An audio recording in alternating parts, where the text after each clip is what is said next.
On today's PMEA's Take Note podcast, we are talking to Cassie Donegan, Miss America 2026. We'll tell you why coming up.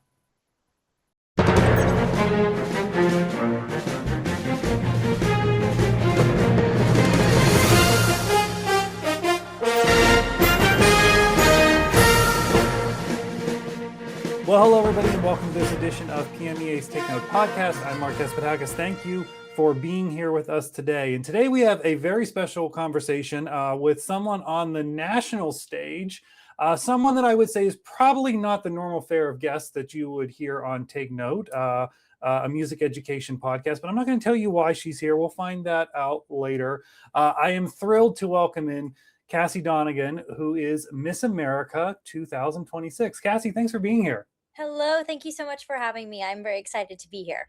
So pretty new to the role, right? This was just September you were crowned? Yeah, just over 3 months. So yeah, September 7th, and it's been a whirlwind in the best way possible, especially as gearing up for the holidays has been really exciting. So yes, still new, but it's been incredible. Awesome. Well, that's 2026 hasn't even started yet. So really, yeah. Okay, let's just kind of level set a little bit. How in the world did you get to be Miss America? Tell us about, your journey here. So many young girls and women, see this and want to be that, but it's probably not just as simple as you go and enter Miss America on the day of the competition. How did you get to where you are?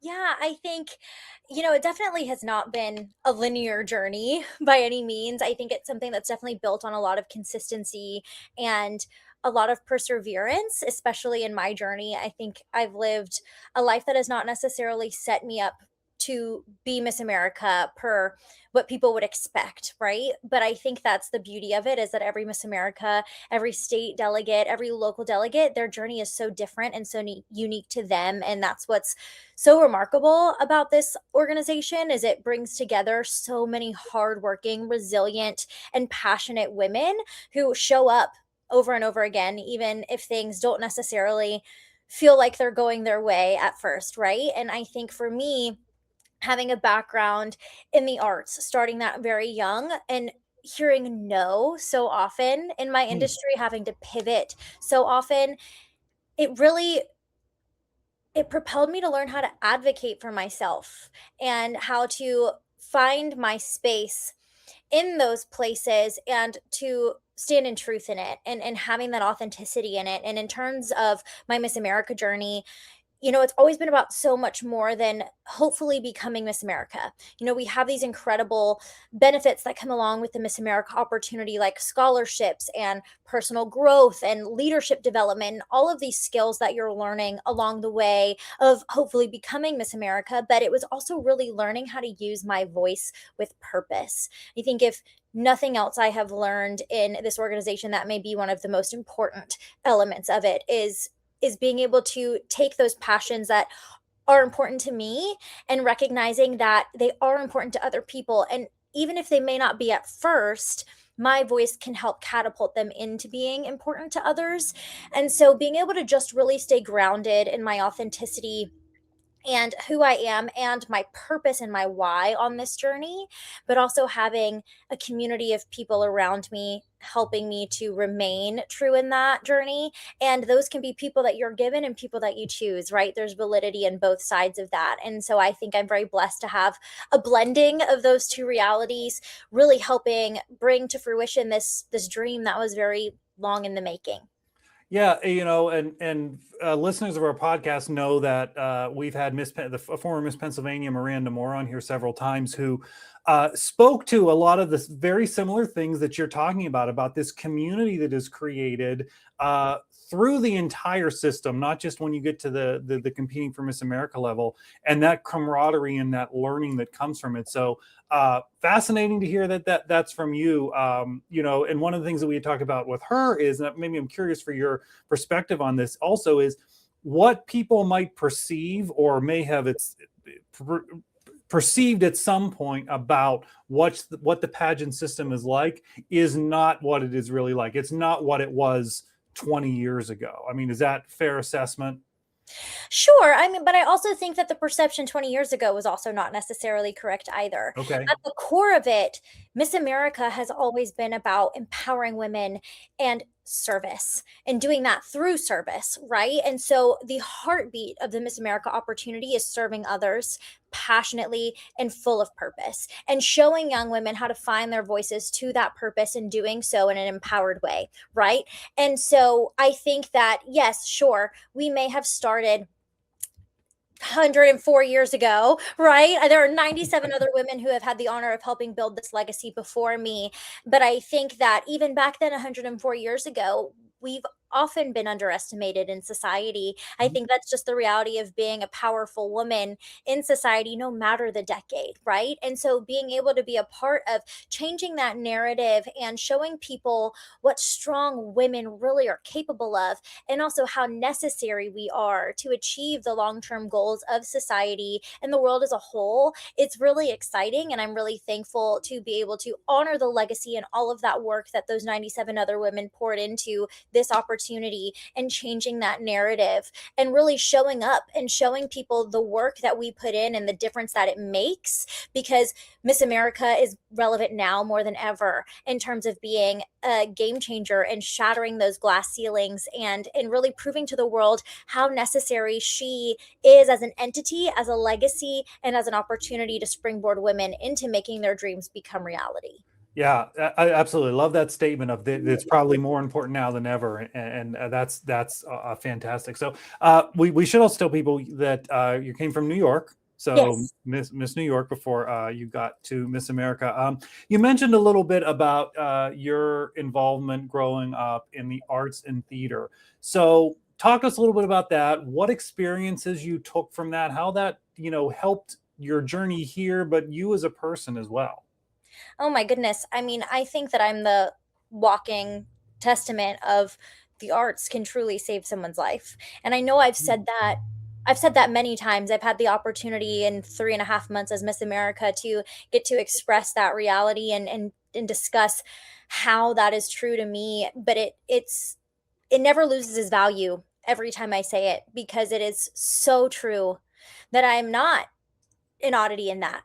There are hundreds, if not thousands, of young people across this country and adults that their safe space, their safety net, that thing that gives them peace when they really can't find it anywhere else, is the arts.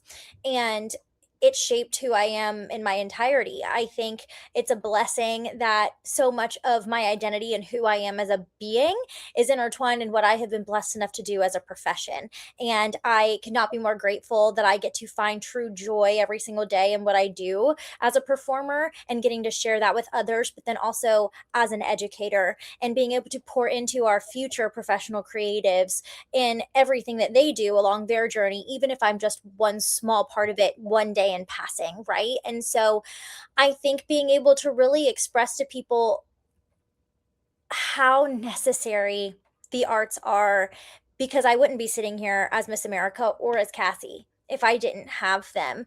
They've taught me communication skills. They gave me confidence. They gave me a place where I felt safe. They helped me lean into my authenticity, which is often so hard to do, especially in today's age, right? Where we're asked to be a certain way and that might not always align with your authentic self, right?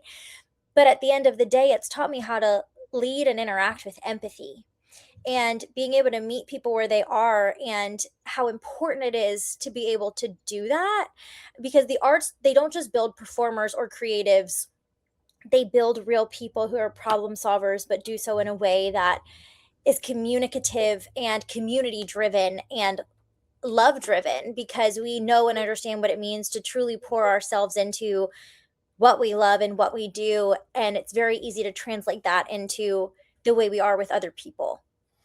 So that leads us perfectly into my initial question of what are we interviewing Miss America for? So you've spoken so eloquently about your role and in the arts and what it's done for you, but you've taken it another wonderful step, and it is your platform, arts education, and the value of it is your platform. So talk to us about that. How are you going to use your voice and your role to help promote arts education?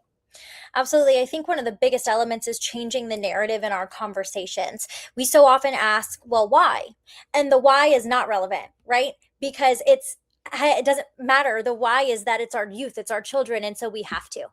Right? We see arts education as an extracurricular rather than an essential. And that's where I think we go wrong. And so having our decision makers understand the importance of this equitable access.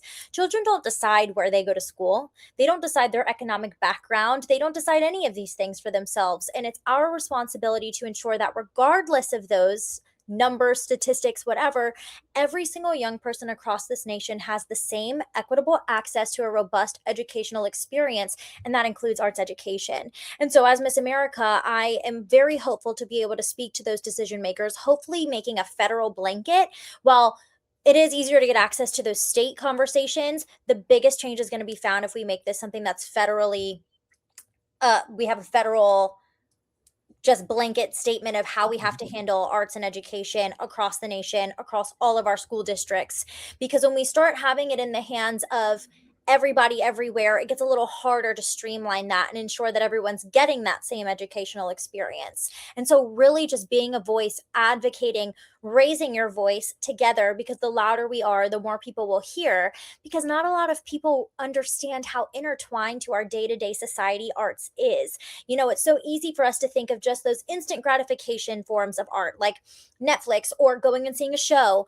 But the clothes that we're wearing right now, somebody designed those and then another artist made them. I mean, even I'm looking at the screen and there's this icon over here that's designed like a duck. Somebody had to go in and design that. That didn't just come to fruition. We can't go to the doctor's office without seeing some form of art. The books we read, everything around us, we have to have, and it may be a cheesy saying, but it's so true, of the earth without art is just And there's so much reality to that, right? Like we giggle because we get it, but people who that's not part of who they are in everyday life, it's easy for them to lose sight of how it is part of who they are and what they do in their everyday life. And so really pushing that narrative, along with the fact that even if someone doesn't want to do this as their profession like I did, or maybe they don't have the quote unquote promise that someone else may want to prescribe to them, that doesn't mean that they are not owed that same access and that right to choose their creative expression. It is scientifically backed and proven that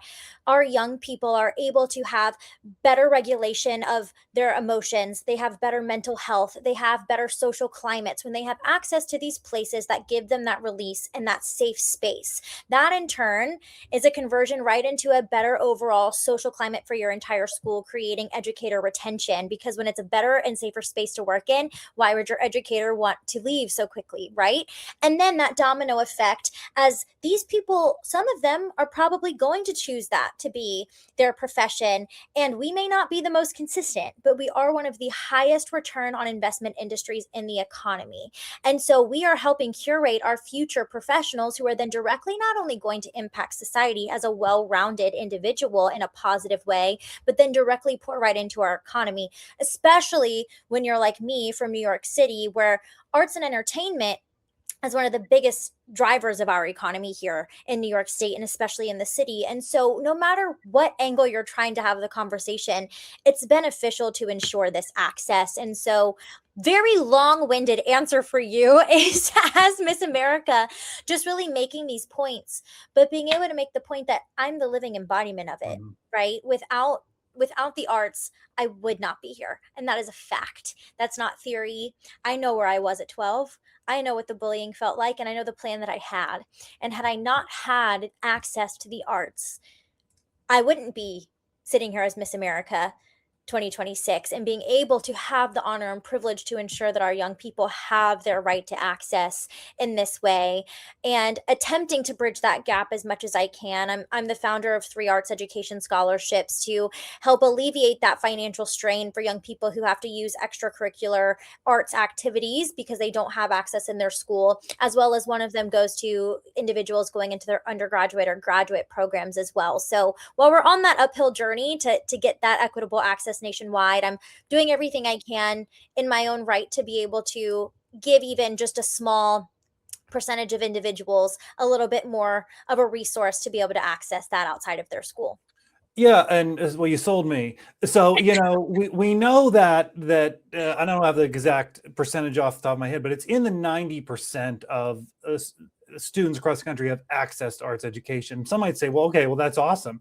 Well, no, it's not until it's 100, because there is every one student that doesn't have access doesn't, Right. potentially loses the opportunity to share a story like you just shared about yourself, and to have the opportunity to do the things that you've done, that because they were empowered through what they got out of the arts. So yeah, I mean, it's about continuing to fight until that access point does reach 100%. And we're Right. getting there, but certainly not, we're not there yet.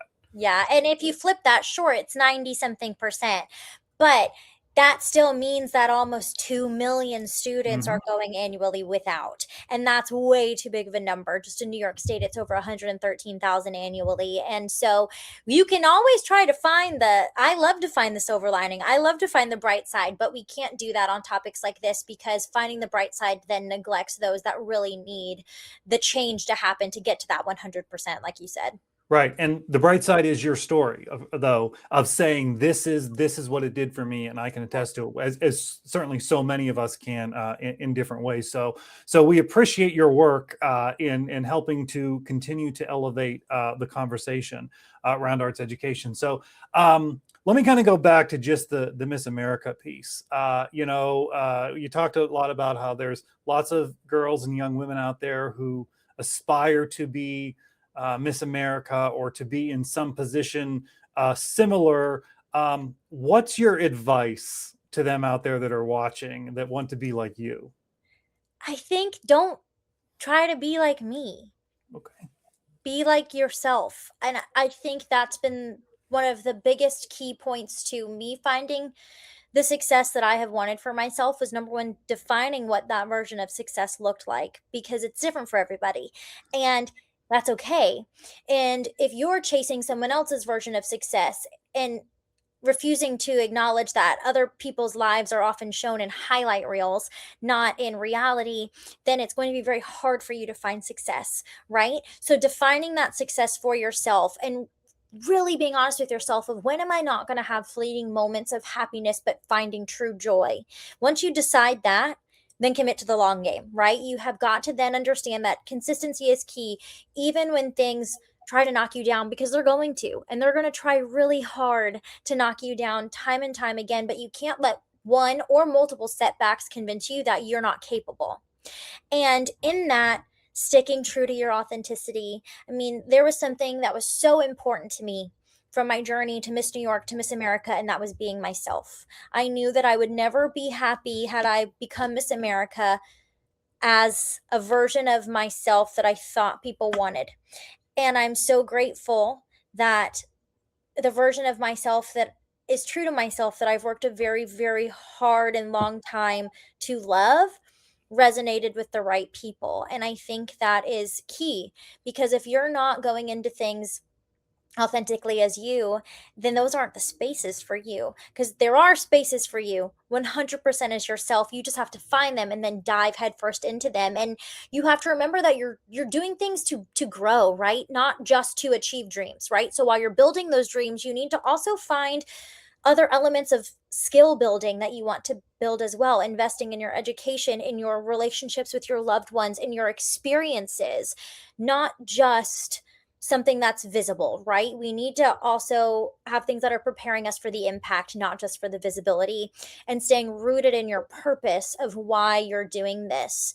Because if we lose sight of that, then really what's the point, right? And so I think it's important to remember that achievements are temporary, but impact lasts for decades. And so we really need to be mindful of, what is our impact going to be if we're not doing it authentically as ourselves for the right reasons, right? And so don't try to be like me. You can try to achieve the same dream I did. If your goal is to be Miss America, you can absolutely do it. Don't let anyone tell you you can't. If your goal is to be a professional creative, you can do it. There are hundreds of thousands of us out here doing it. And if your goal is not that, whatever it is, do it as yourself. Be honest with yourself. Know who you are, believe in who you are, and be who you are. And that's going to be your key to your success.